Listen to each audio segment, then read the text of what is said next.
सर्वसिद्धे ध्रुवमचलमनोवमं गतिं पते वोच्छामि समयपाहुड मीडमो सुध केवली भणिदम्।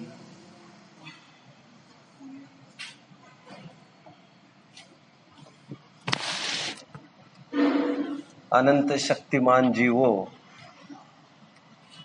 यह एक प्रसिद्ध न्याय है कि जिसमें जो होता ही नहीं है वह चीज वह कभी प्रकट ही नहीं कर सकता। सिद्धावस्था की प्राप्ति जीव ने की है, वो किसी संगनन अथवा काल से नहीं आई है। आत्मा की ही शक्ति, आत्मा की ही सामर्थ्य पुरुषार्थ करने पर पर्याय में प्रकट हुई है। आत्मा में वह कभी भी चीज आ नहीं सकती जो उसके स्वभाव में ही ना हो।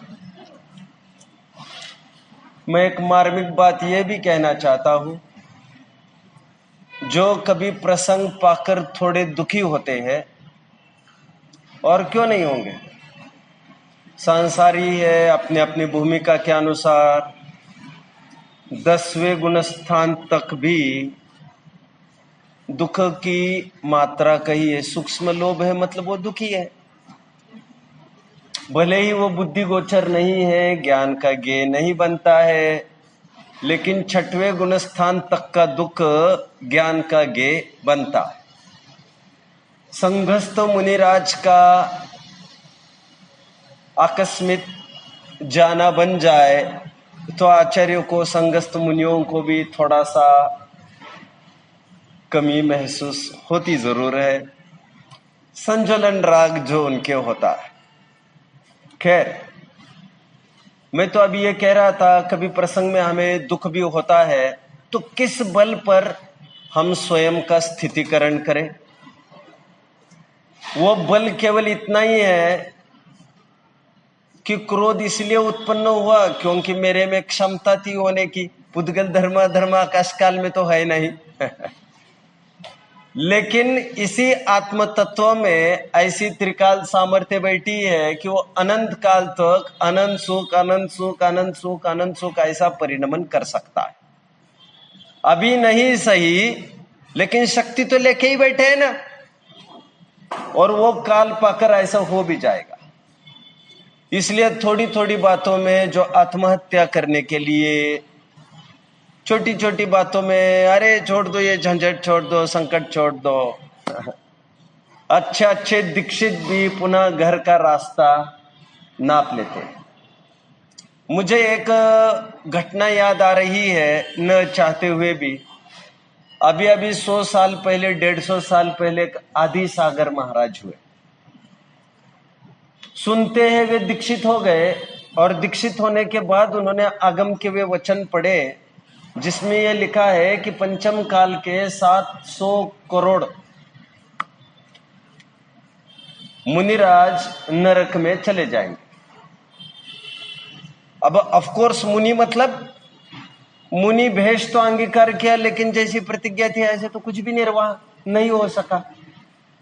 जैन दर्शन में प्रतिज्ञा न लेने का तो कोई अपराध, कोई दंड था नहीं, बट बड़ी प्रतिज्ञा लेकर हल्का काम करने का दंड जरूर मिलेगा। ऊंची प्रतिज्ञा ली, काम वैसा नहीं हो सका, तुमने प्रतिज्ञा क्यों ली? अब इस बात को न समझते हुए उन्होंने केवल इतना पढ़ा, इतने करोड़ मुनि नरक में चले जाएंगे। और जैसे कि चंद्रगुप्त के 16 स्वप्न में भी वो बात आई कि इस पंचम काल में गुरु जैसे तैसे निर्वाह करेंगे। तो उनको बड़ा शौक हो, और सेम डे वे घर पर लौट गए और घर पर ये कहने लगे, मुझे भोजन करने परोस दो भैया। अरे क्या बात है, महोत्सव हुआ था हम तुम्हें मना किए जा रहे थे और तुमने फिर भी दीक्षा ली थी। नहीं, मैंने आज ये पढ़ा कि कितने नरक में चले जाए। अरे जब भी सिद्धावस्था होगी, इसी दशा पूर्वक तो होगी। तुमने बड़ा व्रत धारण किया है, अभी पीछे क्यों हट रहे हो? पाप की भट्टी में क्यों पड़ रहे हो तुम? जितने जन भी निर्वाण को प्राप्त हुए इसी विधि से हुए, ये तुम्हें क्यों नहीं सूझ रहा है? तो उन्होंने फटाफट फिर से दीक्षित हो गए। अरे कोई खेल तमाशा है। बट मैं ये कह रहा हूं, जब जब भी हम पतित अवस्था अनुभवे, हमें विचार इतना ही करना है अपनी शक्ति के भान का कि ये कुछ पर्याय होगी अभी अशुद्ध, मलिन, राग द्वेष वाली, बट मेरे में ही तो वो सामर्थ्य है, मुझे ही तो खड़ा करना है फिर से एम्पायर को। अब न चाहते हुए भी मुझे और एक बात याद आ रही। मैं 10वीं में था और मैं घटना को पढ़ रहा था एक अखबार में। एक किसान को एक बार इतना डिप्रेशन आ गया कि उसने सोचा, 10 साल से कर्ज में था और अब की बार फसल आई थी। उसने सोचा था 3 लाख के कर्जे से अब की बार मैं उबर जाऊंगा। 10 दिन में फसल कटनी थी और उसके पहले बाढ़ आ गई और बाढ़ के नीचे फिर सब खेत। उसने माथा पकड़ लिया, सोचे मैं आत्महत्या करके मर जाऊं। लेकिन फिर यह सोचा मैं चला ही जाऊंगा तो फिर कर्जा कौन चुकाएगा और कैसे चुकेगा?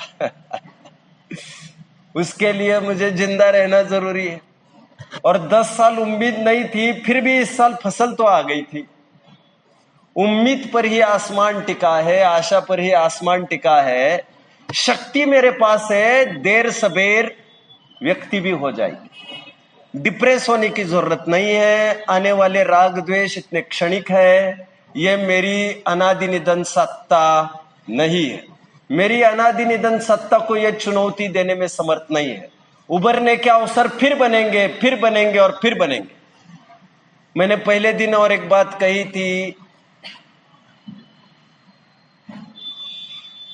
मैं भूल रहा हूं अभी वो। मैंने ये कहा था, जिसने चढ़ाई की थी माउंट एवरेस्ट की, और उसने ये कहा था मैंने 2-3 बार असफल हुआ लेकिन फिर मैं सफल हुआ। ऊर्ध्व गति, ऊर्ध्वगमन। अभी ये तो पर्याय की योग्यता है। बिना सोचे उस दिन तो वैसे ही आ गया।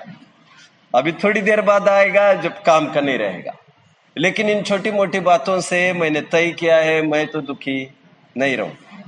जो जिस समय में योग्यता होगी हो जाएगा। हमें आनंद करना है और हम आनंद करेंगे। एनीवे, मैं शक्ति का पुंज हूं, ये निरंतर विचारना है। सिद्धावस्था मेरे में से ही होगी, ऐसी सामर्थ्य मेरे में हर दम हर घड़ी बैठी है। आज नहीं सही फिर कभी। पाषाण, राइट। मैं वही कह रहा हूं, अनादि निधन सत्ता के सामने लड़की को कहा इतने अच्छे गुण है लड़के में, तुम्हें इतना सी बात अखर रही है। लड़की सर्वगुण संपन्न थी, सब कुछ था, शालीन थी, सबकी सेवा करने में समर्थ थी, भावनावान, धर्मवान थी। इतने से तिल के पीछे रिजेक्ट करने का कोई मतलब नहीं बना था। तो थोड़ी सी कचास पर्याय की है एक समय की, और वो भी तुम्हारे ज्ञान का विषय बनने तक चल गई। वो राग है, राग है ऐसा सोचने में आगामी पर्याय खत्म, आगामी पर्याय का उस एक पर्याय के पीछे नाश करने का मतलब समझ में आ रहा है ना? क्या मतलब है? यदि आगामी पर्याय फिर स्वयं को सामर्थ्यशाली अनुभवे तो आगामी पर्याय में दुख नहीं रहेगा। सब में सिद्धत्व की स्थापना करके एक बड़े मुकाम तक हमको पहुंचाया है। वर्तमान की पामरता को गौण भर करना है, और जो पर्याय स्वयं को सामर्थ्यशाली अनुभवेगी द्रव्यापेक्षा, वही पर्याय खिलखिलाकर आनंद करने लग जाएगी। वे सिद्ध भगवान कैसे है? वे सिद्ध भगवान सिद्धत्व के कारण साध्य जो अपना आत्मा उसके प्रति छंद के स्थान पर है। सिद्ध भगवान एक बूंद है और मैं सागर हूं। सागर, सागर सिद्ध भगवान एक बूंद है और मैं खदान हूं उसकी, मैं सागर हूं। मेरे में से ही सिद्ध अवस्था जनरेट होती है और समय समयवर्ती अनंत काल तक जनरेट करने की सामर्थ्य लायकात लेके मैं बैठा हूं। वह एक किरण है और मैं सूरज हूं। मेरे में वो सामर्थ्य है और मेरे लक्ष्य से ये पर्याय अनंत काल तक अनंत सुख रूप बनी रहेगी। क्योंकि सिद्ध एक ही है, ऐसा ऐसे सोच करो, और जितने सारे जीव है उसमें से ही सिद्धत्व प्रकट रहा है, इसलिए मैं खदान हूँ, ये बात बता रहे हैं। आखिर मैं तो एक अकेले देखने के लिए जाऊंगा तो सिद्ध की अपेक्षा मैं एक बूंद हूँ। ये आपकी, मैं ये सोच रहा हूँ से बोल रहे हैं उसमें ये बात पूछ रही है कि सारे सिद्ध एक रूप माने गए और इसमें से ही सिद्धत्व जनरेट होगा ये सारे जीवों के अंदर से, वो उत्पत्ति की वजह से मैं सागर हूँ। दोनों की पर्याय आमने सामने रखे तब तो ऐसा ही है, लेकिन हमने हमारी पर्याय नहीं रखी है सामने। दुखी होने के लिए हम कोई वैसे ही बैठे हैं क्या? सिद्ध अवस्था और सिद्ध स्वभाव, इसलिए मैंने कहा वे बूंद है और मैं सागर हूं। मैं सागर हूं कहा मैंने, ये पर्याय की तरफ से नहीं कहा, मैंने स्वभाव की तरफ से कहा। और स्वभाव में ये लायकात है अनंत काल तक सिद्धत्व सिद्धत्व सिद्धत्व सिद्धत्व रूप परिणमे। स्वभाव में से ही तो निकल रही वो पर्याय, स्वभाव ही के आश्रय से तो निकल रही है वो पर्याय। वो पर्याय के हिसाब से वो एक समय की वाली है, और मेरे द्रव्य के अंदर से देखने के लिए जाए तो वो मैं सागर के रूप। राइट, स्वयं को जब द्रव्य रूप अनुभवना है, इसलिए ये बात तब एक बार समझो, सिद्धत्व एक पर्याय है, अगर सिद्धत्व पर्याय तो एक समय चाल से बदला तो રહેશે ને દર સમયનું સિદ્ધત્વનું પડે તમે સમજ્યા નહીં। દર વખતનું દર સમયનું સિદ્ધત્વ અલગ છે।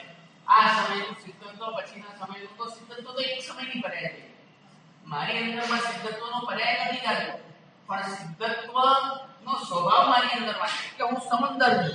મારું દ્રવ્યની અપેક્ષા છે, એના પર્યાયની અપેક્ષા છે, એના પર્યાયમાં પ્રગટેલું છે, મારા દ્રવ્યની અંદરમાં પડેલું છે। हाँ, ये हमारा स्वभाव है, क्या अवस्था है। स्वभाव के सामने पर्याय की कोई कीमत नहीं है। वे सिद्ध भगवान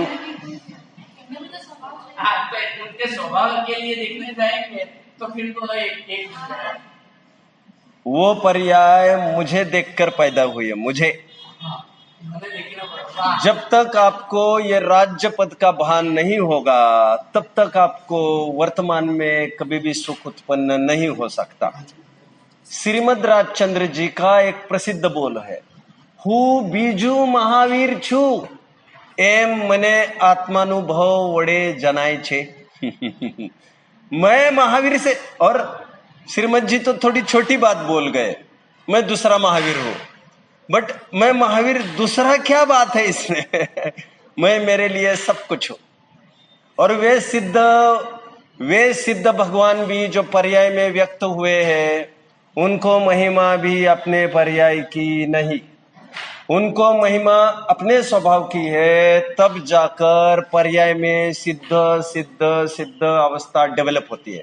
जिस पर्याय को पर्याय की महिमा आने लग जाए, वो पर्याय उसी समय में डाउनफॉल को स्टार्ट हो जाएगी। पर्याय स्वयं को अनादि निधन, ध्रुव्य, विराट, विशाल अनुभवे। पर्याय सांसारिकी हो अथवा सिद्धों की, मरेगी तो और सहारा आश्रय मजबूत वस्तु का लिया जाता है। जो स्वयं मिटने वाला है उसका आश्रय लेने पर निहाल तो कुछ नहीं होगा।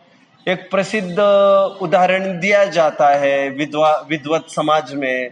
एक लड़की को प्रेम हुआ एक पुरुष से, और वो लड़की थी 25 साल की, पुरुष था 75-80 साल का। इस जमाने में तो कुछ भी हो रहा है। और वो 75-80 साल का था, सो भी कैंसर का मरीज था। वो लड़की बोली, पापा मुझे इससे शादी करना। पापा ने लाख समझाया, उसके रिपोर्ट्स भी दिखा दिए, ये फाइनल स्टेज का कैंसर है, 2-3 महीने के मेहमान है, ऐसा एक बात प्रतीत होती थी। जब पति मर गया तो फूट फूट के रोने लग गई लड़की। बाप के पास जब आई, बाप ने कहा, तुमने साक्षात वैधव्य के गले में ही माला पहनाई थी। सहारा उसका लिया जाता है जो स्वयं स्टैटिक हो, स्थायी हो। करोड़ अरब पति रहने दो भैया तुम्हारे पास, बाकी सब बाद में। लेकिन ये तो देखो, मुझे सहारे लायक व्यक्ति भी बचेगा या नहीं बचेगा। सहारा त्रिकाली का लिया जाता है जो तीनों काल में विद्यमान है, क्षणिक का नहीं, स्थायी का लिया जाता है, शाश्वत का लिया जाता है। आधार ठेले से कोई भी चीज वही खरीदते हैं जो कम कीमती हो। अच्छी कीमती ठेला तो आज है, कल क्लेम करने जाओगे किसके पास? कोई भी ब्रांडेड वस्तु खरीदनी है तो यहां वहां से नहीं खरीदी जाती, शोरूम जाओ खरीदो, क्योंकि ये आज है कल नहीं, ऐसा तो कुछ है नहीं इनका। शाश्वत का सहारा लिया जाता है। पहला बोल यहां पर आ रहा है कि सिद्ध भगवान मेरे प्रतिछंद के स्थान पर है। प्रतिछंद का अर्थ बताया था छाया, छाया, प्रतिबिंब, प्रतिबिंब, फोटोकॉपी। मूल कॉपी को रख दिया जाए तो ऐसी हजारों फोटोकॉपी बनती है, बट मूल कॉपी पर बनती है, फोटोकॉपी पर नहीं। लोक में तो ये उदाहरण भी शायद जमे ना जमे, बट ओरिजिनल पर ही काम होते हैं सब। लोक में कहते नहीं सेकंड कॉपी का, ये रेबन गॉगल है तो कहते ये second copy, first copy, original नहीं है कहते हैं। लोक में ऐसा होता है, परछाई देखकर हम समझते हैं कि कोई आ गया है।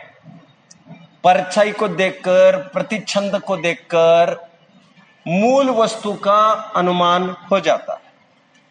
सिद्ध पर्याय को देखकर मूल वस्तु का अनुमान हो जाता है। मैंने प्रारंभ में ही ये लाइन कही थी आज, जिसमें जो चीज नहीं है वो कभी भी नहीं आती है, जिसमें जो सामर्थ्य ही नहीं है वो कभी नहीं आ सकता। सुखी दुखी होने का सामर्थ्य मेरे में था, इसलिए पर्याय में प्रकट होता है। पर्याय में सिद्ध अवस्था प्रकट हुई है, वो त्रिकाली सामर्थ्य को दिखाती है, हाँ या ना? क्या पर्याय में? पर्याय में जो सिद्धत्व प्रकट हुआ है वो स्वभाव की सामर्थ्य को दिखाता है कि मेरे में ये सिद्धत्व होने लायक सामर्थ्य है। और कब है? दूध में घी होने की सामर्थ्य कब है महाराज? सदा काल है, दूध लिए हुए ही है वो सामर्थ्य। परमानंद स्तोत्र है, परमानंद स्तोत्र। क्या क्या क्या प्लीज? घास में है कि घास में काय की सामर्थ्य? घास है। मुझे इतनी बात कहनी है, मुझे इतनी बात कहनी है, जो जिसमें है वही बाहर आता है। घास में कैसे सामर्थ्य होगी घी की? मतलब ये है कि घास है, हाँ वो गाय खाएगी, हाँ इसमें से दूध बनेगा, हाँ, इसमें से दही बनेगा, इसमें मक्खन बनेगा, इसमें घी बनेगा। तो वहां से स्टार्ट हुआ, यहाँ घी तक आया, पर ये बदला, है ना? मैं जो कह रहा हूं सुनिए। परमानंद स्तोत्र का एक छंद में बोल रहा हूं, अकलंग स्वामी का है शायद। पाषाणेषु यथा हेम दुग्ध मध्ये यथा घृतम, तिल मध्ये यथा तैलम, देह मध्ये यथा शिवः, काष्ठ मध्ये यथा वह्नि, शक्ति रूपेण तिष्ठति। अयम आत्मा शरीरेषु यो जानती सो पंडित। पंडित की परिभाषा क्या?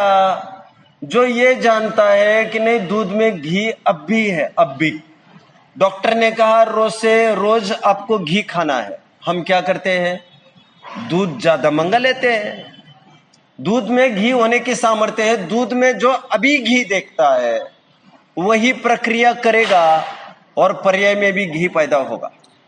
इससे तो घी का दर्शन होता है, लेकिन हमें सिद्ध का दर्शन होता नहीं। सिद्ध आके दिखाते नहीं कि देख मैं सिद्ध बना तो मैं बन जा मेरे जैसा। तो फिर घी में ऐसा कौन सा गुण है जी जिससे देखकर आपको ये लगा कि सुनिए तो सुनो। 2-5 जनों ने बनाया हुआ हमने देखा, पुस्तकों में भी पढ़ा। पुस्तकों में उसके कंस्टिट्यूएंट्स पढ़े दूध के, उसमें कार्बोहाइड्रेट होता है, उसमें विटामिन होता है, उसमें फैट होता है, आदि आदि पढ़ा। और किसी बहाने हमने ये जाना भी, फैट को जाने, लैक्टोमीटर होता है, लैक्टोमीटर, उसको घुमाओ वो फैट बता देता है उसमें कितने। उससे हमने ये जाना कि इसमें से प्रक्रिया करने पर घी निकल सकता है।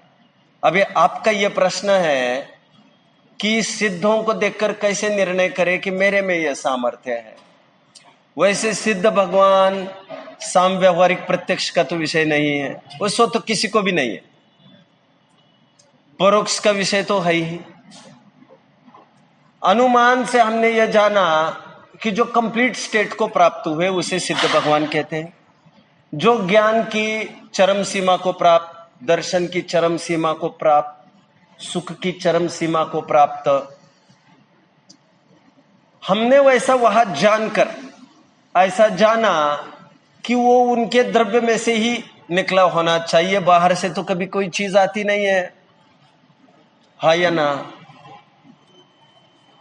व्यक्त वही होता है जो सामर्थ्य में होता है, जो शक्ति में होता है। जैसे एग्जांपल में दिया तो घास में से ही सुनिए तो मैं जो कह रहा हूं, मीनार से आया। सुनिए तो, घास में जो होगा वही घास में से बाहर निकलेगा। वो गाय ने क्या खाया क्या नहीं, मैं अभी बायोलॉजी पढ़ानी पड़ेगी मुझे थोड़ी सी आपको, और उसमें मेरा ज्यादा सिर दर्द होगा। मैं समझ रहा हूं नहीं, ये भी नहीं बोल सकते उपचार से तो घास में भी हम नहीं मान सकते। उपचार से क्यों नहीं मान सकते? देख, जब घास के अंदर से वही वनस्पति के अंदर से घी की उत्पत्ति हो रही है तो हम उपचार से वहां पर भी मानेंगे। जैसे सम्यक वाले जीव को सिद्धत्व हम चौथे गुण स्थान से हमने माना, वैसे उपचार से वो प्रथम गुण स्थान जो उसी मार्ग पर चलने का काम शुरू किया है, यथाप्रवृत्तकरण आदि कर दिया है और उसी मार्ग पर चला है, उनको भी हम तो सिद्ध के रूप में मानेंगे। देखिए मैं थोड़ा अभी उतर ही लेता हूं अंदर। नहीं सुनिए, मैं नहीं आपका काम हो जाएगा, निरर्थक कोई बात नहीं बोलूंगा। घबराओ मत, इतना मत घबराओ, प्रश्न पूछा है तो। नहीं, विषय से तो मैं तो नहीं हटता। आप ज्यादा आपकी चिंता आप करिए, मेरी चिंता तो नहीं। मैं ये कह रहा हूं आपको, यदि ऐसा माना जाए तो रोटी में तो मुझे खून की बू आ रही है, आप मुझे समझ रहे हैं? और हम खून तो नहीं खाते, खून तो नहीं पीते, वो तो है ही एक इंद्रिय, हा या ना? और सप्त धातु बताए तरस जीवों के शरीर में है, हा या ना? एक इंद्रिय में तो बताई नहीं है, इसलिए तो हम तरस के त्यागी हुए हैं, हा या ना? एक बात। दूसरी बात अब मैं थोड़ी बायोलॉजिकली करता हूं, साइंटिफिकली। वैसे गेहूं में घी है आप कहते तो कदाचित मैं मानता, चावल में घी है कहते तो मैं मानता, क्योंकि उसमें होता भी है। अब जानते हैं हर एक चीज में से तेल वेल निकल सकता है। उड़द की दाल का तेल आता ना, मांस तेल कहते हैं उसको सुना है आपने? उड़द की दाल का तेल नहीं सुना? जैसे बादाम का तेल सुना है, उसमें तेल है। तेल मतलब मैं घी से ही मतलब नहीं, अभी तेल की बात कर रहा हूं मैं। उसी प्रकार आप यदि गेहूं का कंटेंट पढ़ेंगे उसमें फैट भी मिलेगा आपको, बट वो इतनी हीन मात्रा में होता है कि उसको कोई बात नहीं होती उसके कहने की। बट जितनी भी दालें हैं उन सब में तेल तो निकलता है महाराज। फिर भी उनको तिलहन नहीं कहते हम, तिलहन कहते हैं, तिल को कहते हैं, और बोलिए फटाफट। सेंग को कहते हैं, एरंडी को बोलते हैं। तिलहन उसे कहते हैं जिसमें ज्यादा मात्रा में तेल पाया जाता है, बाकी में तेल नहीं, ऐसा नहीं। घास में मैं इसलिए चुप रहा क्योंकि घास में तेल और घी का कोई भी मात्रा होगी, ये ऊपर से मुझे नहीं लगता ऐसा, बायोलॉजिकली टेस्ट करने पर। अब मैं कहां तक बता रहा हूं। एक छंद मुझे याद है जो ये कहता है, खलस्यापि मोहोपयोगा स्नेहम द्रुहायत परिशीलनेन। ऐसा एक छंद है, नीति, एक नीति वो ये कहती है, ये जो खल होते खल, ये बड़े काम के होते हैं। होता इसमें कुछ भी स्निग्धता नहीं है, बट इसका सेवन करने वाले स्निग्धता को प्राप्त होते हैं। कुछ समझ रहे मेरी बात को? खल खल घास फूस को मैं खल कह रहा हूं। उसमें घी रहता नहीं है, लेकिन जो सेवन करता है घी होता है। खल का दूसरा अर्थ सुन लीजिए।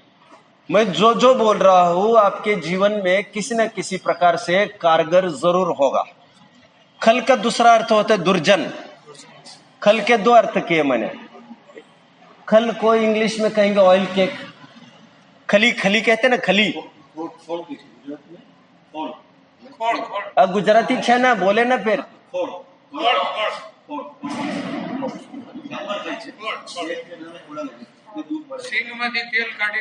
Right right right right.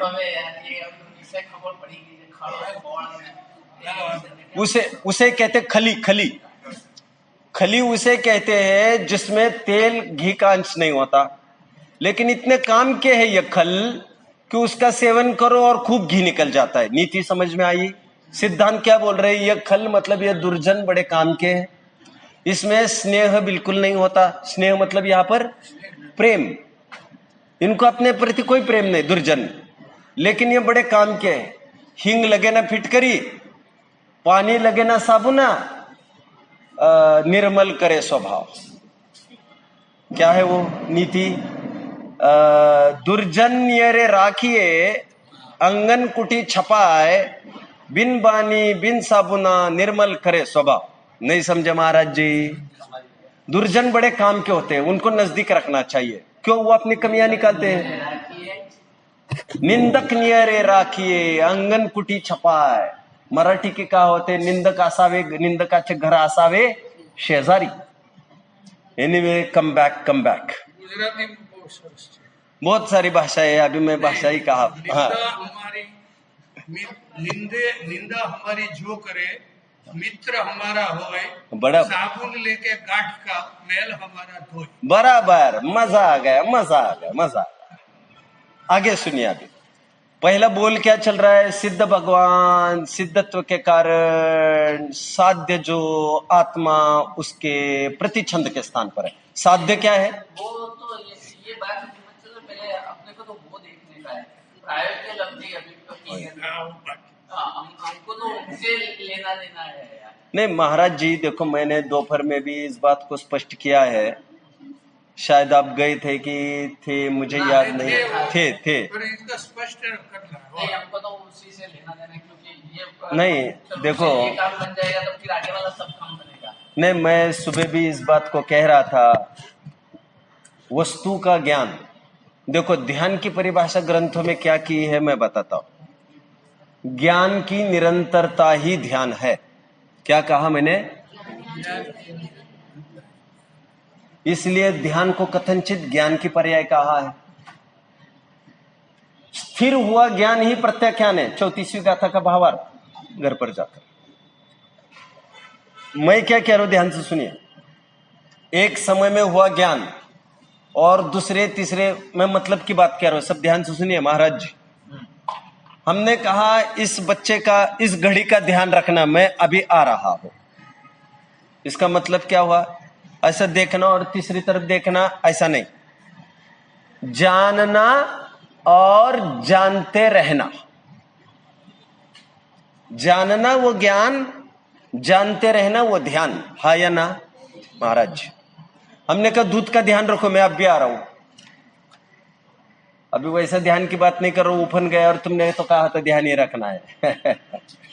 जानना और जानते रहना, निरंतर जानते रहना। तो मैं ये कह रहा हूं आपको, जो प्रायोगिक लब्धि की स्थिति पूछी जा रही है, आत्मानुभव की विधि पूछी जा रही है, बुद्धिपूर्वक आपको एक ही काम करना है। क्या?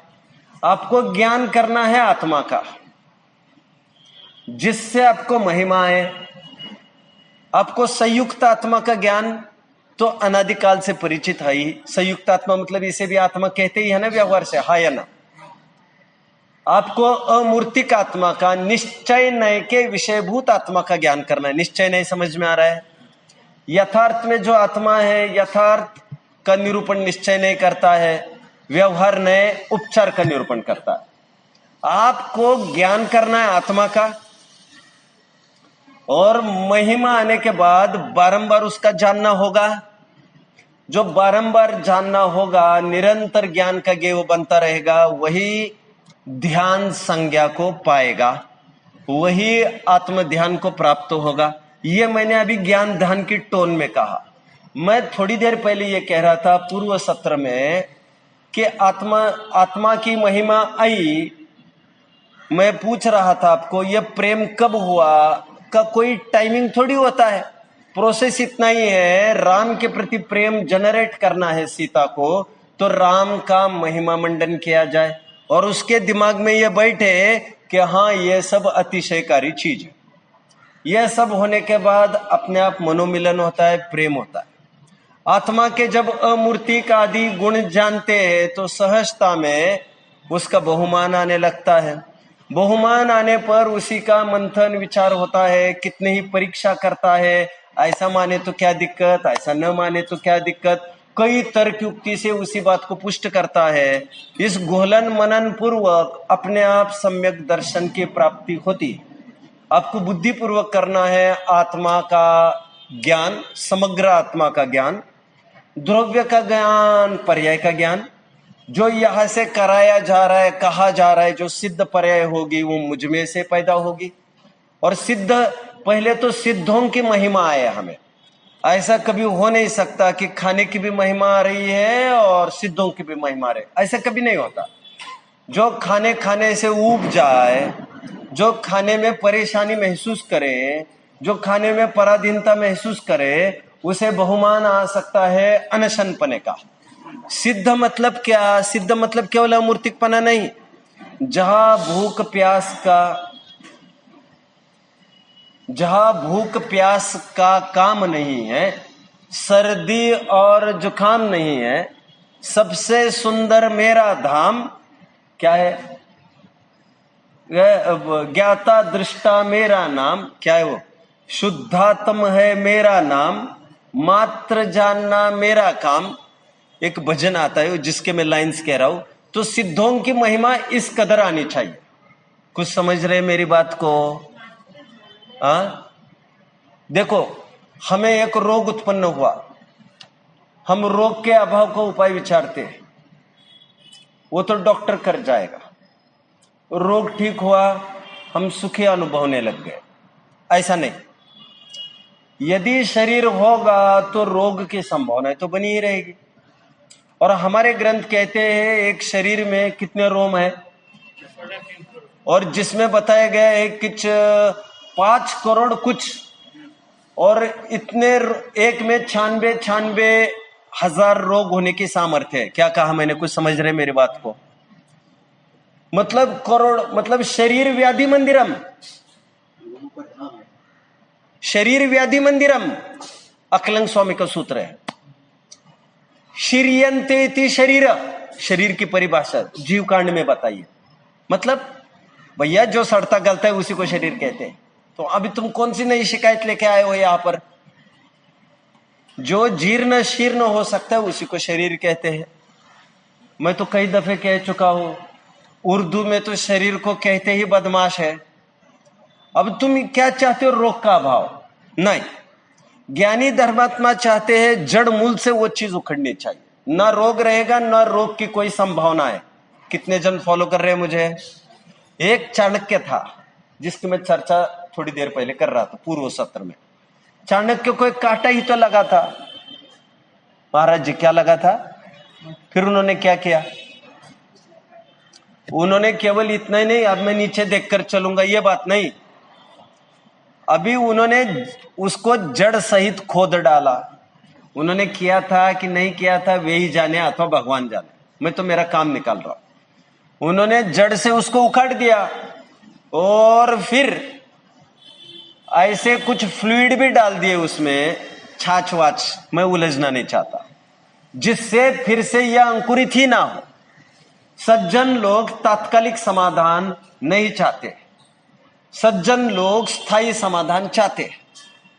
हमने सिद्धों की महिमा मंडन करना है तो यह सब हमारे ख्याल में होना चाहिए। जिसे भोजन में भी रस आए और सिद्धों की भी महिमा हो, ऐसा कभी नहीं हो सकता।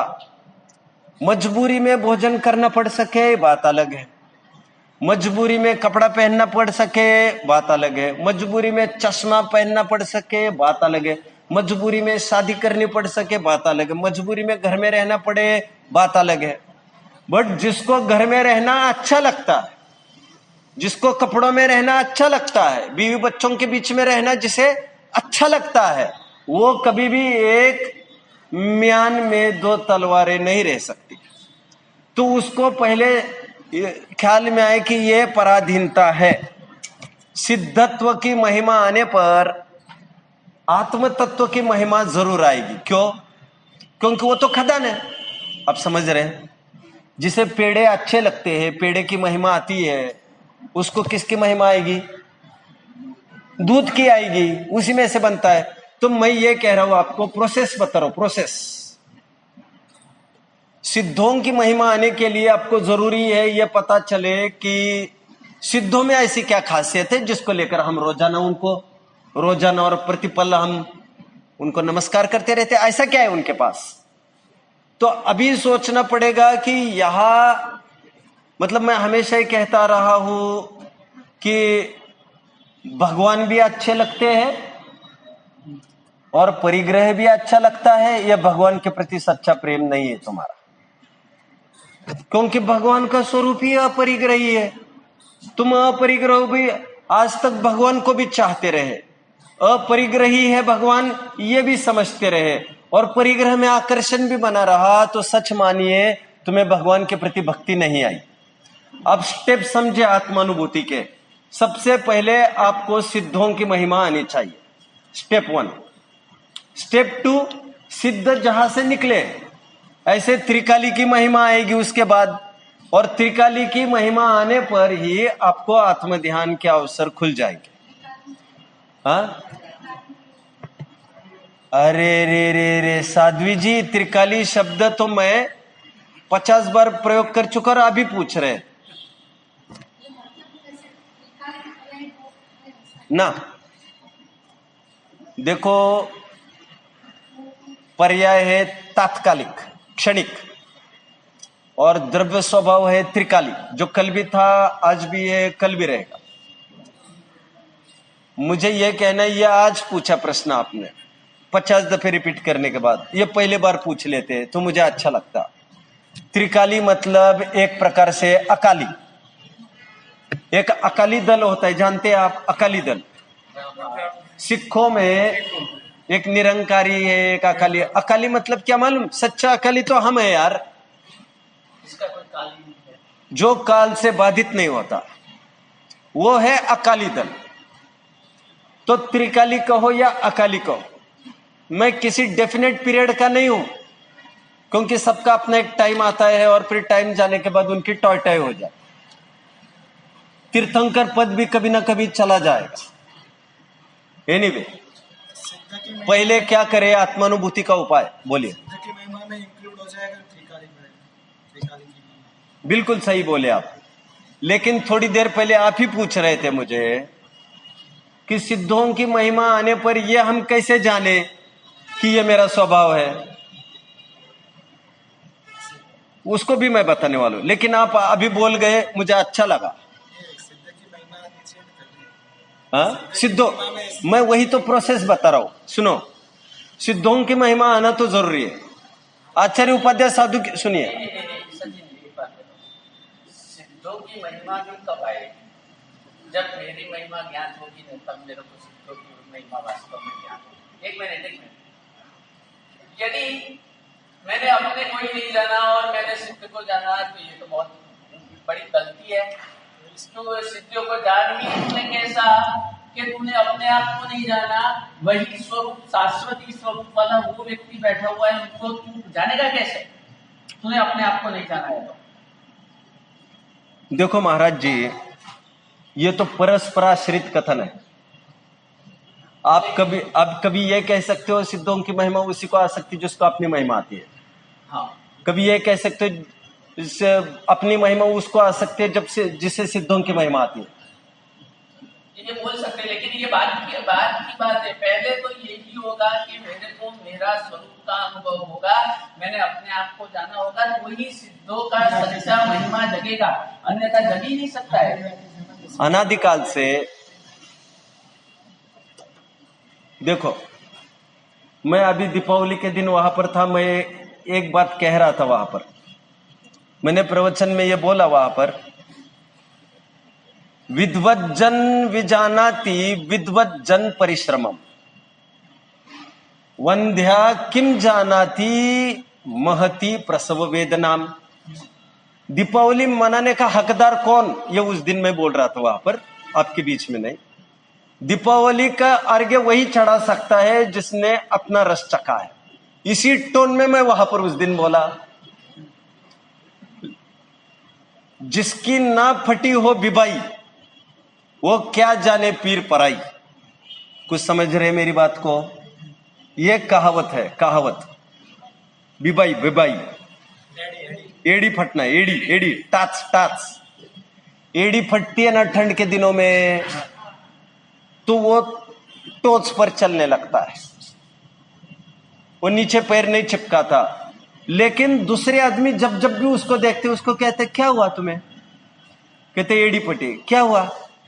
अरे यार इतनी सी एड़ी। और आपने कभी गौर किया? और एक बात, एड़ी जब भी फटती है, एड़ी जब भी फटती है वो ऊपर ऊपर फटती है, पैर वहां पर टच होते ही नहीं है। तो किसी ने मजाक से ये कहा, अरे क्या नाटक कर रहा है, तुम्हें जहां टच करना है पैर वहां तक तो एड़ी है ही नहीं, एड़ी तो एक तरफ है। तो वो आदमी एक ही कहता है, अभी तेरी फटी नहीं है ना बेटे, इसलिए तू बोल रहा है मुझे। जिसके ऊपर जो बीतती है वही जानता है। सिद्धों की सच्ची महिमा किसे? उस दिन मैं ये कह रहा था, जिसने पहला अर्घ्य चढ़ाया हो। अर्घ्य मतलब जिसने पहली आहुति दी हो, जिसने आत्मा का रस चखा हो। अविरत सम्यक दृष्टि जीव ही सच्चे अर्थ में देवशास्त्र गुरु के स्वरूप को जानता है, परमार्थ रूप से। बट परमार्थ तो ऐसा ही कथन है। बट जो व्यवहार प्रधान जीव है, मतलब बिगिनर्स है, बिगिनर्स, उनको प्रसिद्ध आत्मा नहीं है, लेकिन प्रसिद्ध उनको सिद्ध है। वो प्रसिद्ध भी शब्दात्मक है, शब्दात्मक। फिर हमने कभी एक दिन पूछा, तुम जिनकी महिमा करते हो अरहंत सिद्ध आचार्य उपाध्याय साधु की, उनको महिमा करते हो मतलब तुम उपाध्याय मानते हो उनको सब कुछ, तो उनके गुणों को बताए एक दिन। देखो पहला प्रोसेस, कोई आकर केवल पंच परमेष्टि का नाम जाप करता तो निकल जाता था। दूसरा प्रोसेस, उसे कभी ये बताया नाम में कुछ नहीं है, गुण में है सब कुछ। गुणेशु प्रमोदम न धर्मो धार्मिके विना, ये उसे बताया गया है कि गुणों से प्रीति कर। तो उनके गुण बताए गए, अनंत सुख, अनंत दर्शन आदि आदि।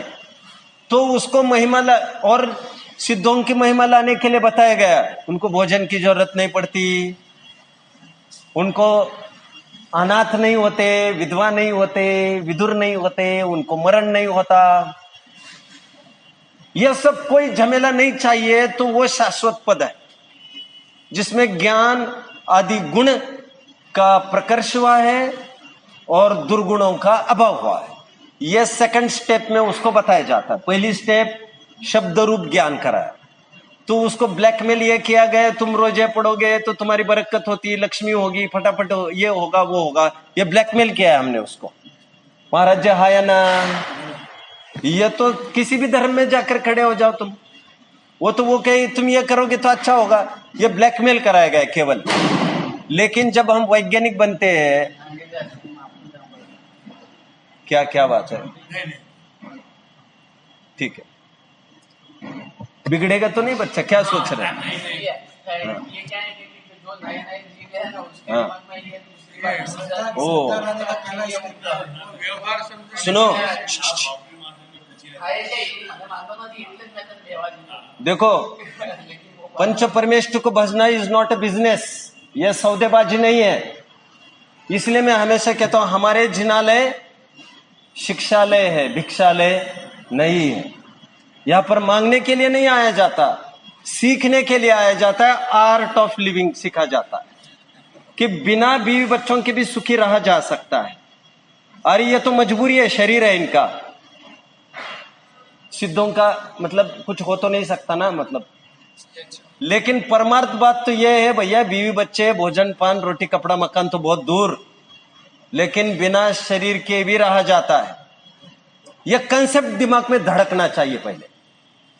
बिना शरीर के ही रहा जाता है खरे अर्थ में। मैं सही बात कह रहा हूं आपको। मेरी शादी होने तक मुझे ब्रह्मचर्य का कंसेप्ट पता नहीं था। मतलब मैं इतना पढ़ा लिखा समझता हूं, मतलब बहुत पढ़ी पुस्तकें मैंने पहले भी जीवन में, लेकिन मैंने इसकी तरफ गौर ही नहीं किया। मतलब हम ये समझते हैं शादी मतलब एक प्रोसेस है, प्रोसेस लाइफ का। इतनी उम्र में ये होना, इतनी उम्र में ये होना, ये होना। मैंने सबसे पहली बार, मैं मूल में स्थानकवासी रहा। स्थानकवासी लोग इस न्याय से तो बहुत अच्छे हैं कि उनमें आरम वारम का कोई झमेला नहीं है, कोई लाइट नहीं, कोई ताली पीटने का नाम नहीं, पंखा नहीं। बहुत अच्छा है, बहुत अच्छा है। लेकिन सबसे बड़ी बात यह है कि वे जिन प्रतिमा आदि का एकांत आग्रह करते हैं कि इसमें हिंसा होती है, और वो मना ही कर देते हैं। मुझे उसमें नहीं उलझना अभी ज्यादा। मैं तो ये कह रहा हूं, मैंने पहली दफे भगवान की प्रतिमा को देखा तब मुझे पहली बार ही में ये विकल्प हुआ कि ऐसा भी जीवन जिया जा सकता है। यह तब की बात थी जब मेरी शादी तो हो चुकी थी भैया। तुम्हारी नहीं हो चुकी होगी तो तुम बच लेना। क्या विचार है? कुछ तो बोलो। ये करके काम थोड़ी होगा, कुछ तो बोलो भैया। एनीवे, नहीं हुई है। रहीमन ब्याह व्याधि है, रहीमन ब्याह व्याधि है, सकहु तो जाहु बचाए। पायन बेड़ी बांधत है, ढोल बजाए बजाए। कुछ समझ में आ रहा है?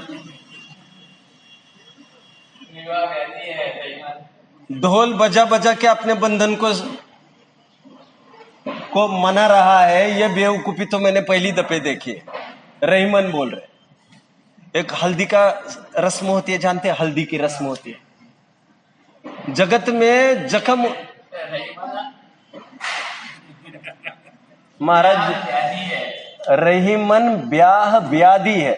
व्याधि व्याधि हाँ, वो पता चल गया। सकहुत जाहु बचाए, सकौ सकहुत जाहु बचाए। બચી શકો તો બચી જાઓ तो जाहू सकहुत जाहु बचाए। જાહુ બચાય तो पायन बेड़ी बांधत है, ढोल बजाए बजाए। जेल में जाते समय किसी ने बहुत ढोल बजाए देखने में है? पाए में बेड़ी बांधत है। ढोल बजाए बजाए। ઢોલ વગાડી વગાડી અમે તો વગાડી દીધા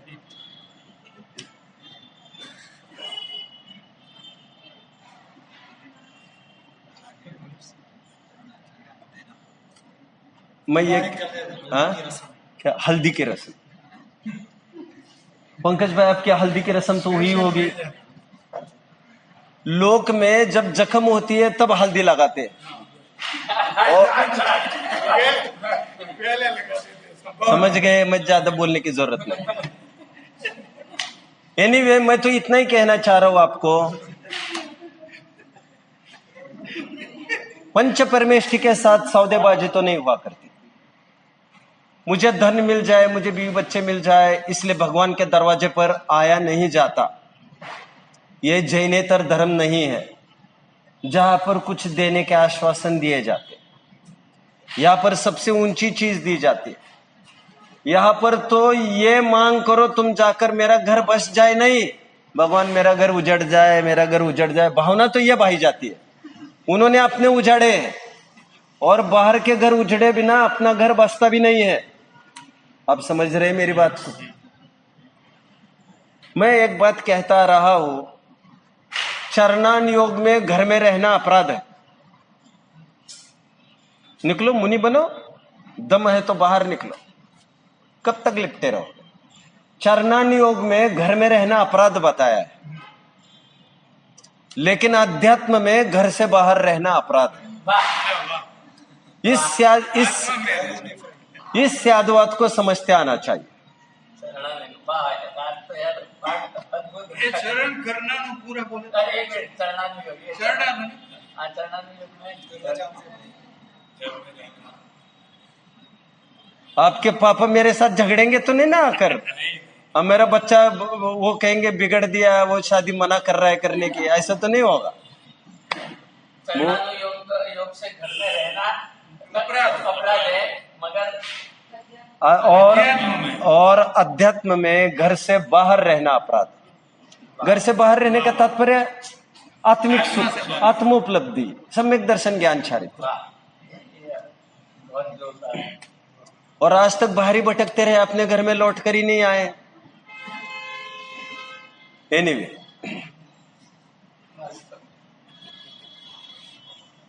मैं कुछ बात कर रहा था। एक मिनट, सिद्धों की महिमा। हाँ, बराबर वो चल रही थी।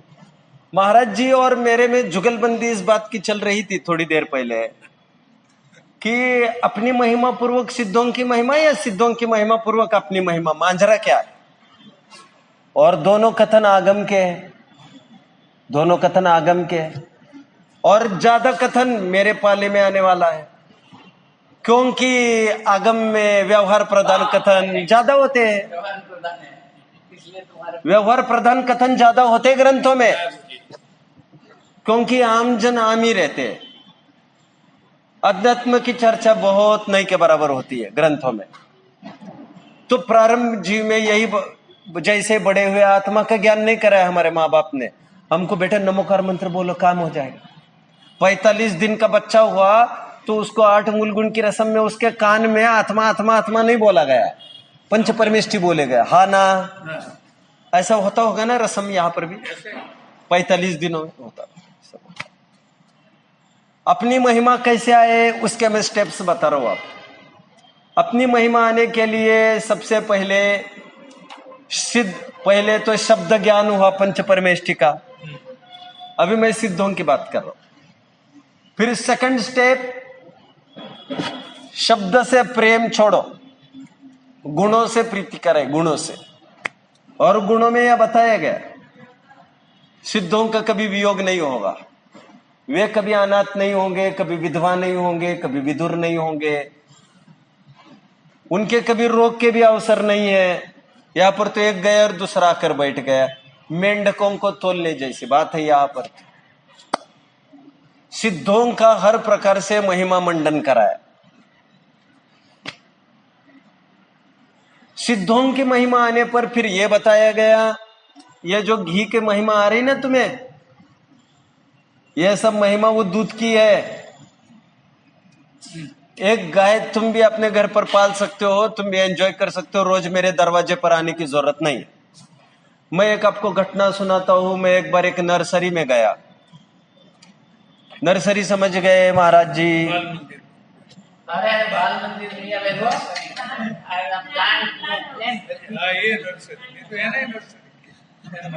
नर्सरी तो नर्सरी है, उसे नर्सरी क्यों कहते हैं वो भी समझ लीजिए। नर्सरी में गया, मेरा दोस्त लेके गया, मुझे फूल पत्ती का ना ना ना ना, मैं तो छूता भी नहीं उसको, लेकिन मेरा दोस्त घसीट ले गया। मैं तब समझता नहीं था। तो मेरे दोस्त को एक गुलाब बहुत अच्छा लगा, बोला ये गुलाब मुझे चाहिए। बोला मिल जाएगा? बोले ऐसा ही चाहिए, गुलाबी रंग में, और महक यही चाहिए मुझे, सफेद पीला वाला नहीं चाहिए। बोले ऐसा ही मिलेगा। तो काउंटर पर आया तो 200 ग्राम का बीज का पैकेट रखा मालिक ने। और बोला 50 रुपए हो गए। वो फूल बेचने के लिए कोई माली तो नहीं है। और वो तो मेरे दोस्त ने ये बोला, अरे बीज तो बड़े काले कलूटे दिख रहे हैं और उसकी गंध भी कोई दम की नहीं। अरे मुझे वो फूल चाहिए। तो नर्सरी वाला बोला, पर्याय पे मत जाओ आप। मैं मेरी भाषा में थोड़ी तुम तुम्हारी भाषा में उनको पर्याय क्या पता है। इतनी दुर्गंध है और काला रंग का है। अरे तुम वो तो सही, इसमें वही गुलाब फूल निकलेंगे और वही महक वाले निकलेंगे, उसमें वो शक्ति है। अभी ये पर्याय को देखकर लगता है अबे भैया हम कैसे भोजन के बिना जी सकते हैं, हमारा कैसे, हम तो जान निकलती है हमारी। तो टाइम पर हमें नाश्ता चाहिए, नाश्ता होने के बाद सौंफ चाहिए चबाने को, 1 घंटे के बाद फिर दूध चाहिए, फिर 1 घंटे के बाद कुछ चाहिए, कुछ ना कुछ चाहिए चाहिए चाहिए चाहिए। और ऐसे में हमें यकीन करना इस बात का कि भोजन के बिना मेरा जीवन चलता है। आप समझ रहे हैं मेरी बात को? तो यकीन कैसे हो सकता है कि बिना भोजन में रह सकता हूँ? ये यकीन तो होना चाहिए। तो ये उनको देखकर तो हम मान लेंगे, लेकिन ये यकीन नहीं होता है कि मैं एक दिन भूखा रहा तो पूरे दिन में माथा पड़ जाता है। अनुमान हो सकता है, अनुमान के जरिए ही अनुभव प्रत्यक्ष की ओर वो बढ़ता है। कैसे होगा ये अनुमान? ये अनुमान ऐसे होगा, हमें कोई महात्मा मिले और महात्मा ने जीवन में पहली बार हमें कहा, तुम जानते हो आज तक आत्मा ने रोटी नहीं खाई। ये क्या बात कर रहे हैं आप?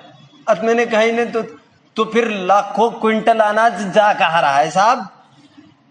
देखो ये तो अनाज मंत्री को पूछ लो तुम। अभी तो हम इतना बता रहे तुमको, आत्मा अमूर्तिक वस्तु है। जब भी कोई मरता है कहते हैं तो बॉडी तो यही रहती है और अनुमान से ज्ञात होता है कि आत्मा इसमें से निकलकर चली गई है, हाँ या ना? और ये भारतीय संस्कृति में, महाराज जी मेरे साथ बोलिए क्या बात है। मैं ये कह रहा हूं भारतीय संस्कृति कोई भी हो, वैदिक संस्कृति भी क्यों ना हो, जन्म मरण की प्रक्रिया को मानती है, इहलोक परलोक को मानती है। भारतीय सभी संस्कृतियां मानती है इसको, एक मुख से। कई लोग ऐसे होते हैं जैसे नास्तिक लोग हैं, वो नास्तिक, हाँ, परलोक जैसी कोई चीज मानते हैं।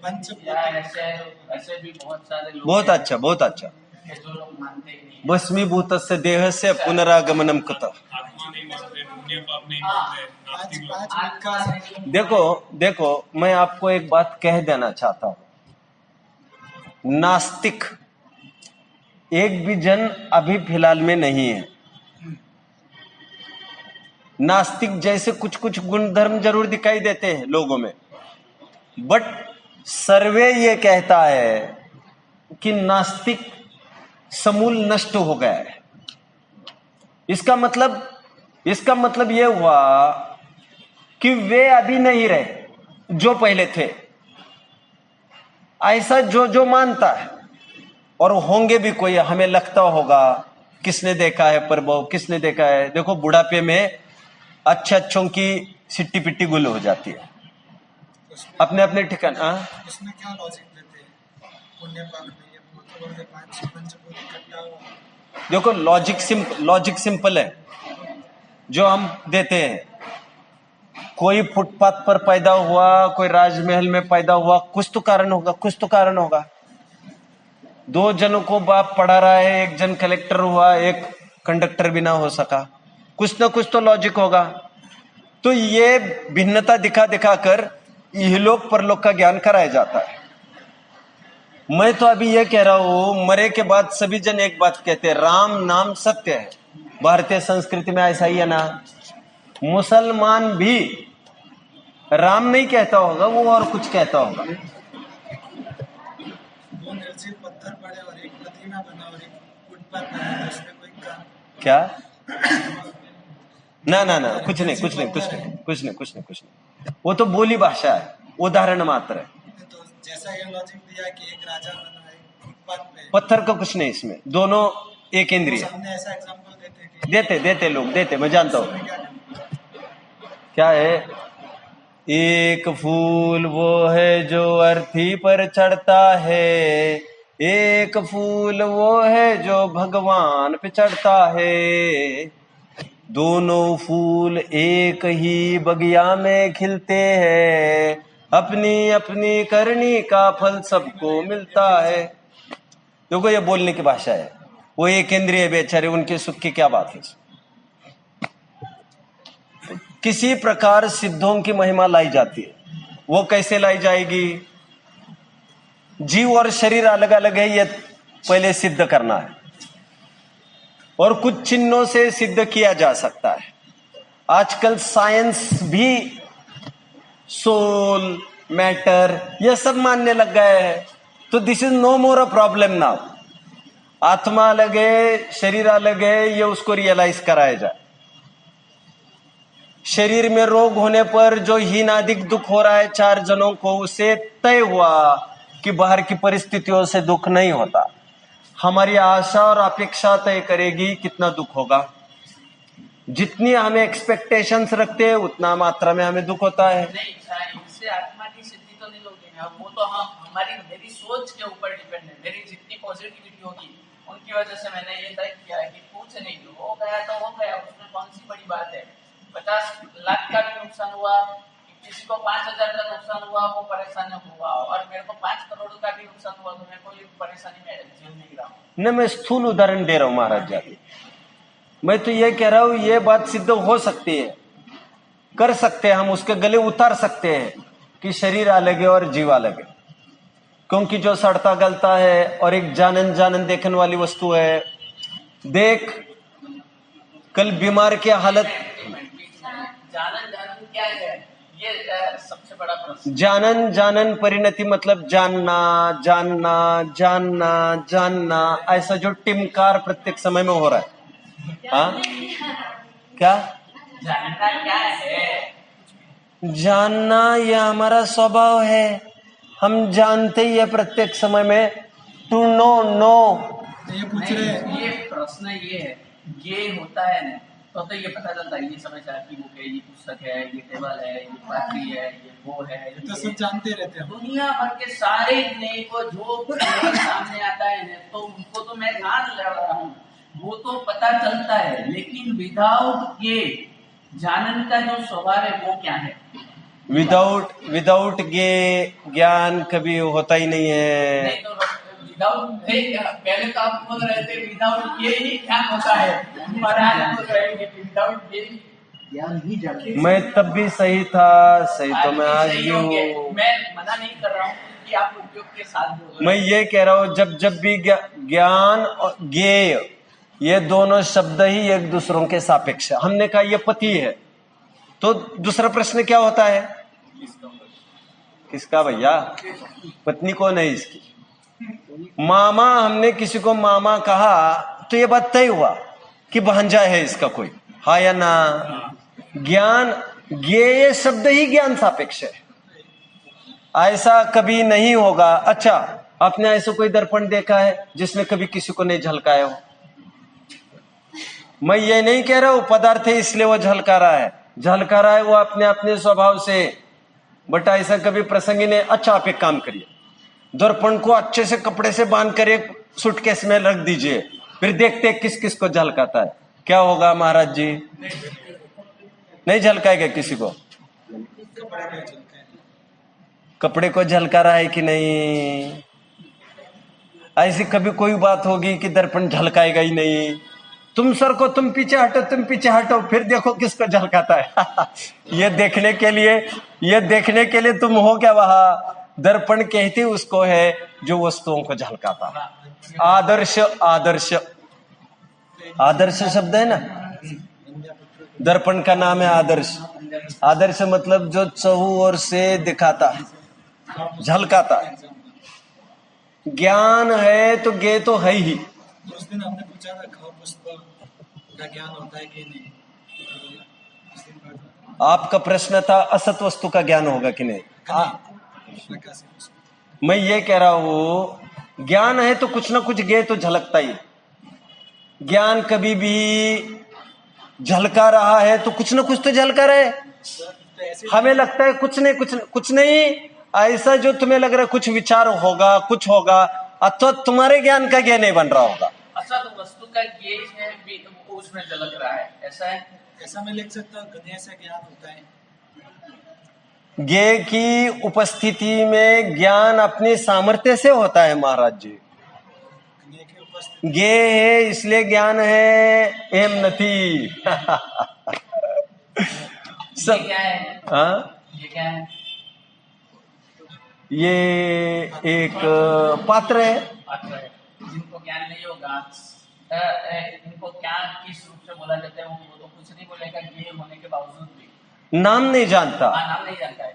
ये है, ज्ञान नहीं होगा उनको कि ये क्या है, कौन सी चीज है। जैसे बायोलॉजी नहीं, मैं दूसरी बात कह रहा हूँ। ज्ञान तो उनको होगा, यह होगा कि ये क्या है, ऐसा ज्ञान उनको। देखो, एकदम किंचित अवग्रह भी ज्ञान है ना। निर्णयात्मक नहीं है। अभी मैं उलझना नहीं चाहता शब्दों का प्रयोग करके। अवग्रह भी ज्ञान है, यह भी ज्ञान है, अवाय निर्णयात्मक ज्ञान तो अवाय, इसमें कुछ पता चला, लेकिन भाई ज्ञान तो फिर भी हो रहा है। वो बोलिए। खाली वो लाइन लिखना है जो बोले थे, गणेश से। हाँ, मैं ये कह रहा हूँ, ज्ञेयों से ज्ञान नहीं, ज्ञेय है इसलिए ज्ञान होता है, ऐसा भी नहीं। अरे तो यार परेशानी तो यही है। यही तो बात है महाराज जी। पहले अपने से समझाओ, ये गलत बात है। दोनों वस्तुएं हैं, लेकिन दोनों का संबंध जोड़ना कोई जरूरी थोड़ी है। नहीं, ये के बिना ज्ञान होगा? आप मुझे बताओ, ज्ञेय के बिना विश्व होगा? यह कल्पना असत है, यह हमारी तुम्हारी कल्पना है। ये है ही, और ज्ञान होगा ही। देखो, ज्ञान की हर एक पर्याय में कुछ ना कुछ मैं आपको प्रश्न ही तो पूछ रहा हूँ, ऐसा कोई दर्पण दिखाइए जिसमें कुछ ना झलकता हो, फिर फिर वो दर्पण संज्ञा नहीं पाएगा। आग है तो वो जलाएगी। सुनिए, अभी ध्यान से सुनिए मेरी बात को। I think it's about two. हाँ, आग क्या करती है महाराज जी? जलाती है। मैंने ये पूछा कि किसको की क्या बात है? जो बीच में आएगा उसको जलाएगी, हाँ या ना? हाँ। और जो वस्तु हमें दिखाई नहीं दे रही है कुछ जलती हुई, हमको लगता है आग खाली है और कुछ नहीं रखा है, तो भैया जल तो प्रत्येक समय में रहा है कुछ ना कुछ। तुम्हें बर्तन रखने से तुम्हें ख्याल में आते ही कुछ ना कुछ रखा है, हाँ या ना? अभी और एक बात, आग जलाती है, किसको जलाती है? लेकिन इसमें एक एक्सेप्शनल केस है, वो माइका को नहीं जला सकती, अभ्रक को नहीं जलाती। अभ्रक होता है, अभ्रक सुवर्ण को भी नहीं जलाती। जिसमें जलने की योग्यता है उसको जलाती है। लेकिन भाग्य से ऐसा कोई ज्ञेय नहीं है जिसमें प्रमेत्व गुण नहीं। तो कदाचित ऐसा उदाहरण मिल सकता है कि आग इसे नहीं जलाती, लेकिन ऐसा उदाहरण नहीं मिल सकता कि ज्ञान वस्तु को नहीं जानता। और अनंत केवली है, सर्वज्ञ है, वे तो प्रतिफल सबको ही जान रहे, सबको जान रहे। और छद्मस्त है तो क्रमशः जानता, अवग्रही यह अवधारणा पूर्वक जानता है, बट कुछ न कुछ उसके ज्ञान का ज्ञेय बनता जरूर है। मैंने ये अभी नहीं कहा है कि ज्ञेय है इसलिए ज्ञान हो रहा है, ऐसा अभी भी नहीं कह रहा हूं मैं। ज्ञान अपनी अपनी रचना उत्पन्न करता है, और निमित्त रूप से बाहर में कोई वस्तु हो भी सकती है अथवा नहीं भी। निमित्त रूप में यदि एक्सेप्शन लेते हैं तब तो अनिवार्य रूप से रहेगा महाराज जी। नहीं, तब एक्सेप्शन नहीं होगा। तो आपने बताया ना कि ज्ञान तो होगा, ये नहीं होगा तो भी ज्ञान हो सकता है।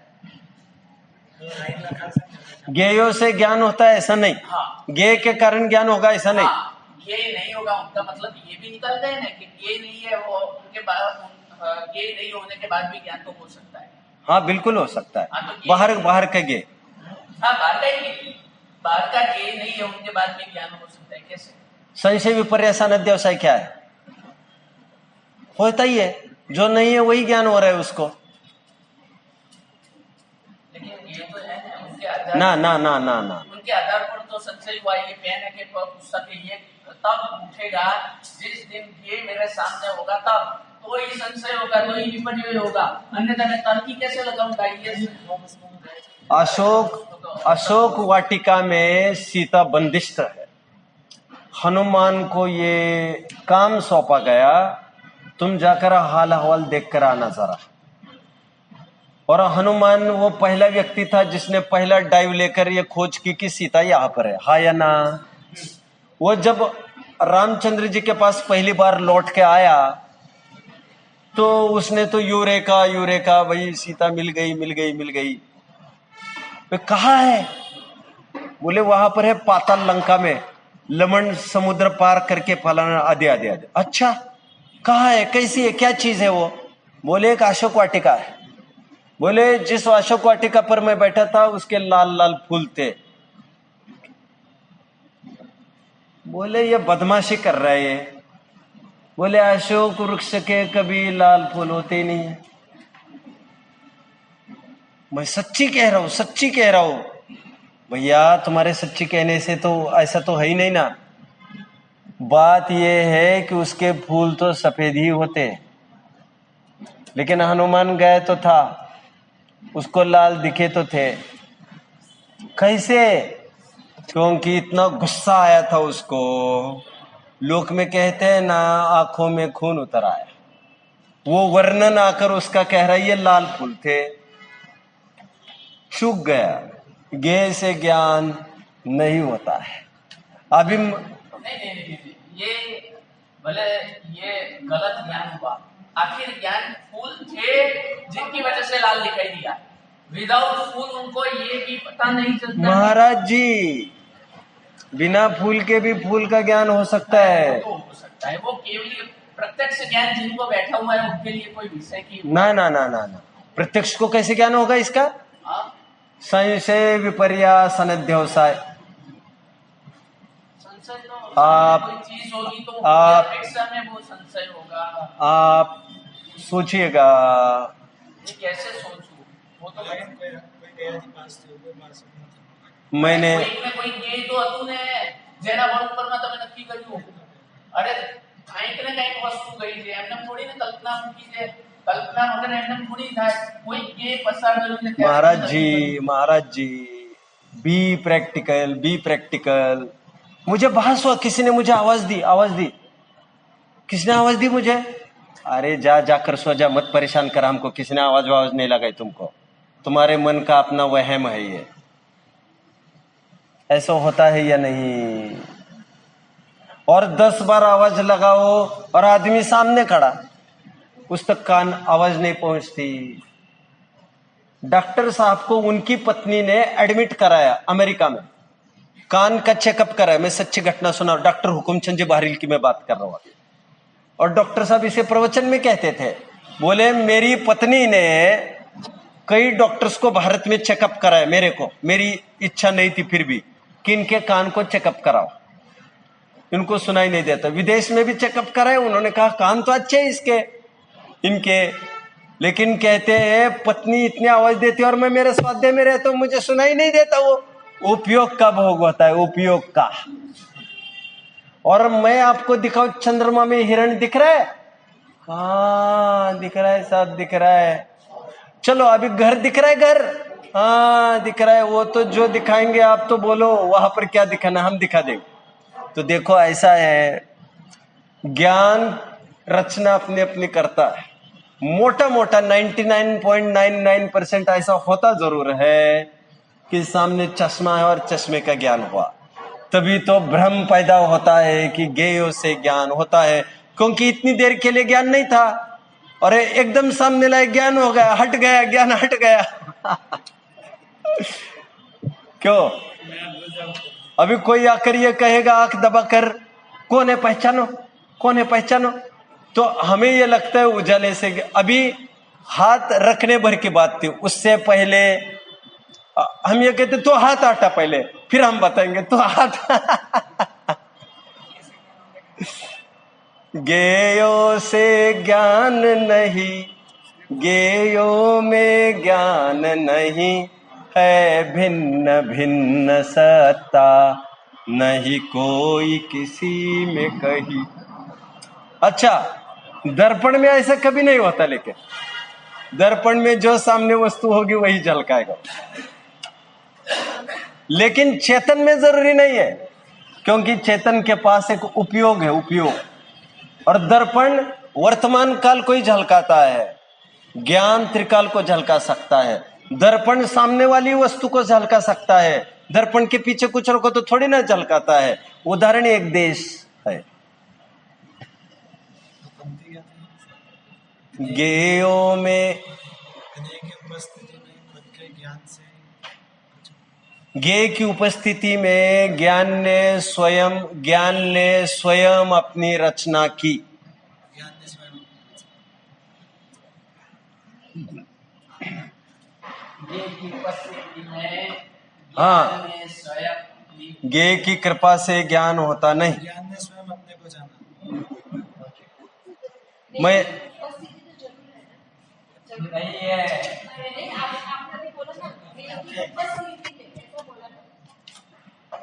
उसी ज्ञेय के उपस्थिति की जरूरत नहीं। नहीं, तो ये बात ये होगी, जानन ये आखिर क्या होगा? ये तो आपने, मैंने जब पूछा नहीं, हमको ज्ञेय को गौन करना है। कोई दर्पण ऐसे देखो, अगेन बहुत अच्छा, अभी खोलता हूं, सुनिए जरा, सुनिए।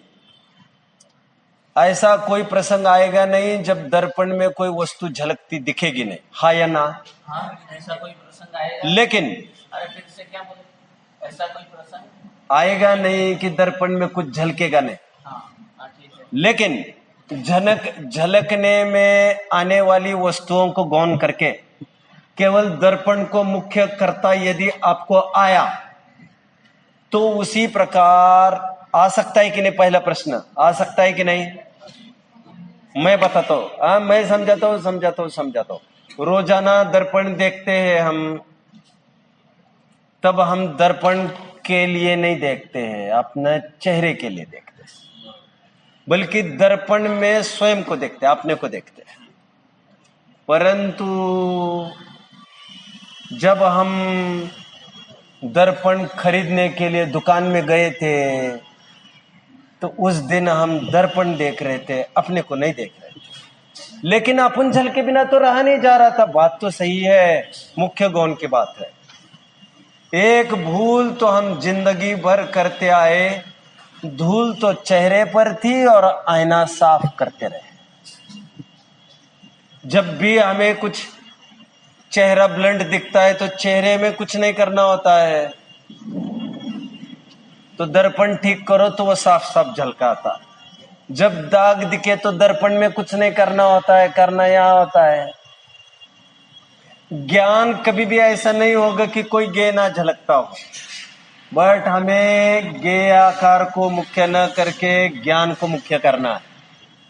झलकने में आने वाली वस्तु को गौन करना है, झलकाने वाले को मुख्य करना है।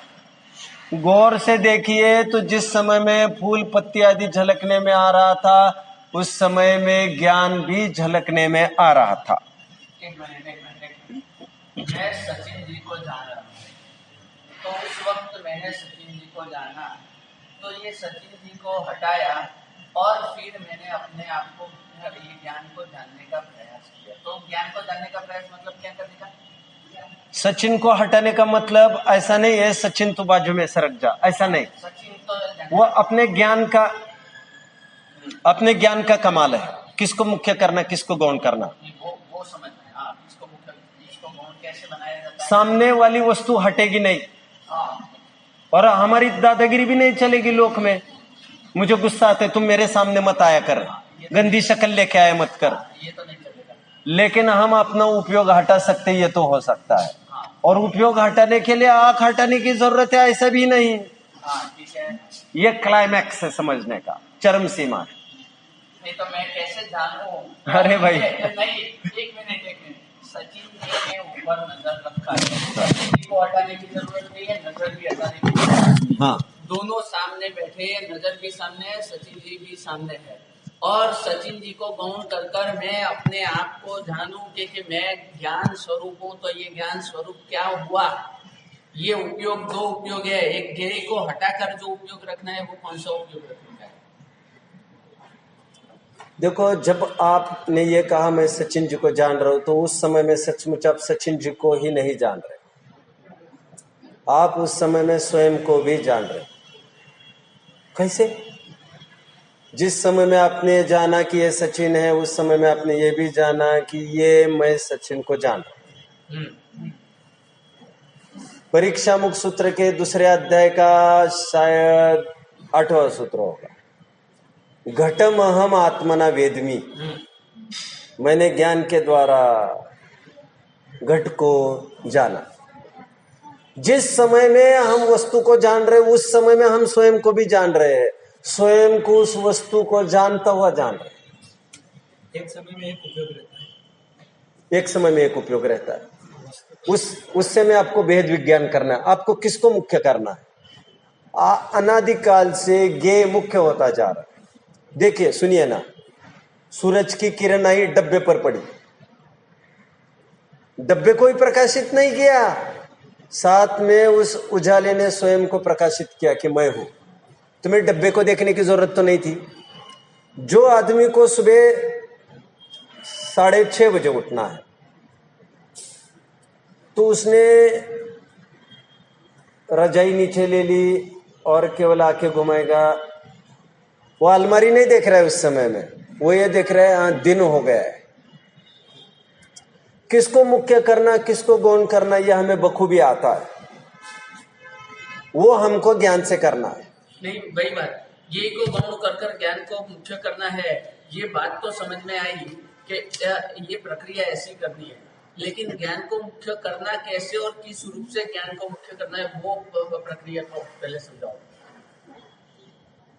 जैसे आपने अभी बता रहे थे घटम अहम वेदमी, वहां पर भी अब मैं चलूं, मैं सूत्र की तरफ नहीं बढ़ता हूं। हाँ, सूत्र की तरफ नहीं बढ़ना है, क्योंकि आपके 2 प्रश्न आया। मैं सूत्र का पहले ये कह दूं आपको कि वहां पर भी घट मतलब चेतन घट को ही जाना है जीव में। हाँ ठीक, हाँ चेतन घट को जाना है, मतलब हाँ चेतन ने घट को जाना है, ये घटाकार आत्मा को जाना है उसे। हाँ। मैंने शायद उस दिन आप बीच में चले गए, मैं 3 बातें कह रहा था, शब्द घट, अर्थ घट और ज्ञान घट। मैं ये कह रहा था एक्चुअली ज्ञान इस घट को नहीं जानता है। एक्चुअली ऐसा नहीं होता, प्रोसेस ये नहीं है।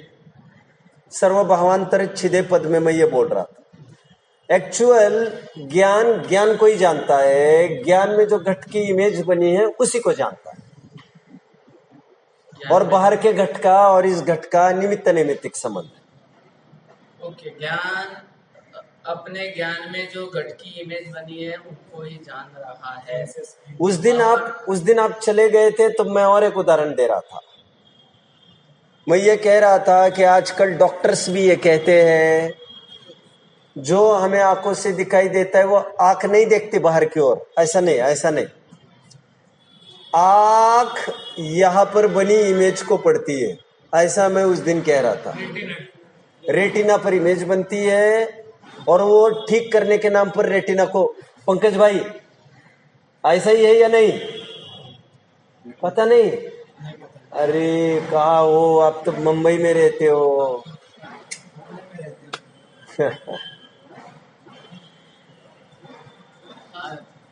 तो अभी डॉक्टर्स भी ये कहते हैं कि बाहर के वस्तु को नहीं जानता। परमार्थ से ज्ञान की फिलॉसफी कहती है बाहर के घट को भी नहीं जानता, इस इमेज को जानता है। तभी तो मैं ये कह रहा हूँ, वस्तु से यदि ज्ञान होता नहीं तो शब्द घट, ज्ञान घट और शब्द घट, अर्थ घट और ज्ञान घट। हाँ, तो मैंने ये जो घट को जाना, ये घट तो मेरे ज्ञान के अंदर जो इमेज बनी हुई है उसको जाना, और उनका निमित्त नैमित्तिक संबंध की वजह से ये घट जाना है। ये हम ऐसा कहने में आता है। हाँ, बिल्कुल, बाहर घट है ये कहने में आता है। हाँ ठीक, बट नॉट ऑलवेज। ठीक, जो संशय विपर्यास होता है वो अनद्य, वो उसी को लेकर तो हो रहा है। यदि पदार्थ से ज्ञान होता तब तो फिर यथार्थी होना चाहिए था। सबको मैं उपदेश दे रहा हूँ, कितनी देर के लिए, कोई सो गए, कोई घर पर भी चले गए, कोई शिष्यों का सोचने लग गए, कोई और का सोचने लग गए। तो शब्दों की तरफ तो ज्ञान आपको किसको मुख्य करना, किसको गौण करनी, आपके हाथ में था ना। दुनिया की कोई ताकत आपको पकड़ कर तो रख सकती है, लेकिन उपयोग को नहीं बांध सकते हो। हाँ, ठीक ठीक ठीक ठीक। शब्द घट, अर्ध घट और ज्ञान घट। तो शब्द घट कौन सा हुआ? घट शब्द सुना, वो हाँ, सुना अथवा पढ़ा, सुना पढ़ा। बराबर। हाँ, ये अर्थघट, अर्ध घट मतलब अर्थघट पदार्थ, पदार्थ के। और ये चेतन घट, ज्ञान घट। जल का हो। ठीक। ज्ञान में वैसी रचना होती है, एक द्रव्य दूसरे द्रव्य को छू नहीं सकता, कुछ कर नहीं सकता उसका। अरे जानता है, ये बात भी, इसकी पोल देखो तो ये पता चलता है दूसरों को जानने की प्रक्रिया भी स्वयं के जरिए जानने की। समझ में आया? दूसरों को जानने की प्रक्रिया भी स्वयं के जानने, दूसरों को जानने की प्रक्रिया भी स्वयं के जरिए जानने की, मतलब वो स्वयं को जानता है, इस बहानती वो पर को जानता है।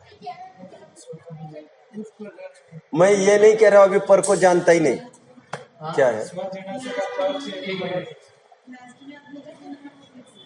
अरे साधु जी, मैं परसों भी ये बात कह चुका, मरीज का उदाहरण देकर। एक मरीज गया और उसने ये शिकायत की कि डॉक्टर ने मेरी तरफ देखा ही नहीं।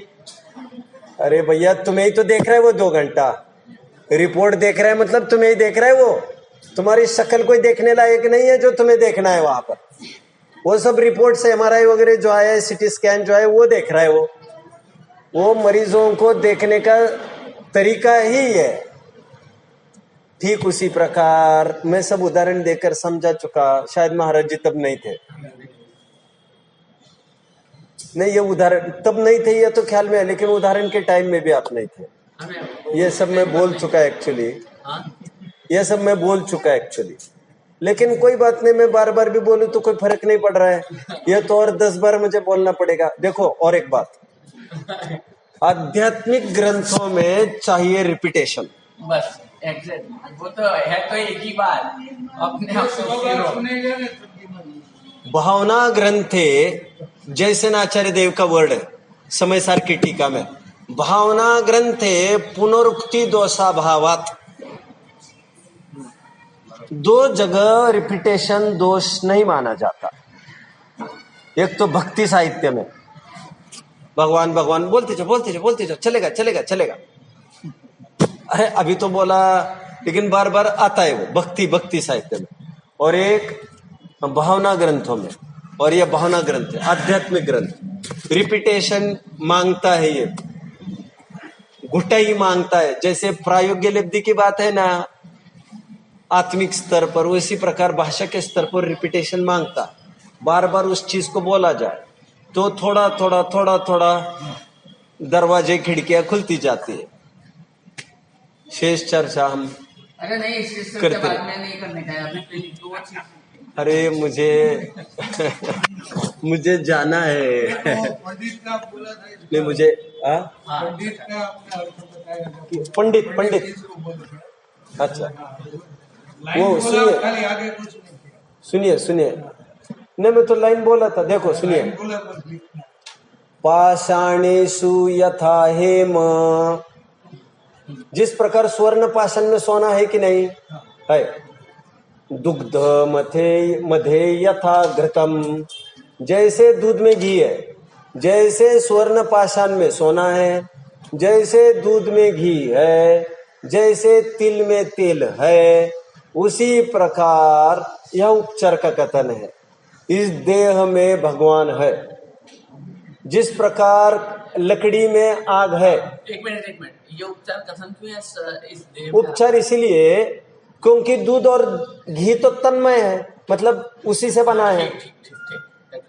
अभी यहाँ ये कहना पड़ेगा उसी प्रकार मेरे में भगवान है। हाँ ठीक, तो कह रहे, समझ में आ रहा है? जैसे दूध में घी है या नहीं, शक्ति रूप विद्यमान है। लकड़ी में आग है कि नहीं, शक्ति रूप विद्यमान है। तिल में तेल है कि नहीं, शक्ति रूप विद्यमान है। ठीक उसी प्रकार मेरे में भगवान है, मैं ही भगवान हूं। हाँ ठीक। मेरे में भगवान है तो ऐसा लगता है डब्बा है और नीचे के खंड में होगा कि ऊपर के ढूंढना पड़ेगा, ऐसा नहीं। तो आई थिंक इट्स इनफ, हम देखेंगे।